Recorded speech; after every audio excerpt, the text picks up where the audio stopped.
And mister Suresh AO officer அவங்களுக்கும் மற்றும் கிராம மக்கள் ராமநாதபுரம் கிராம மக்கள் மற்றும் எல்லாருக்கும் வந்து எங்களோட குமரகுரு வேளாண்மை கல்லூரியின் சார்பாக வணக்கத்தை தெரிவித்துக் கொள்கிறோம்.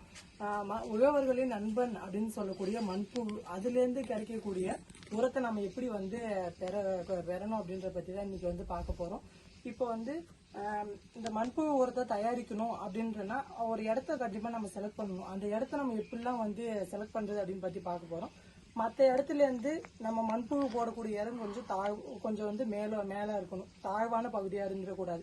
ஏன்னா வந்து வெள்ளம் இல்ல மழை அப்படின்றது வந்து தேங்கிடக்கூடாது.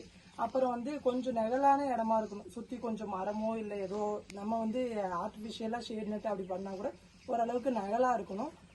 அதை தவிர்த்து எப்படி இருக்குன்னா இந்த எறும்பு எலி மற்ற இந்த மாதிரி காகம் குருவி இந்த மாதிரி இருக்கு இல்லைங்களா, இதுல இருந்துமே வந்து நம்ம கொஞ்சம் அந்த இடத்துல வராத இருக்கிற மாதிரி வந்து எடுத்துக்கணும். இந்த மாதிரிலாம் ஒரு இடத்த நம்ம வந்து செலக்ட் பண்ணிக்கணும்.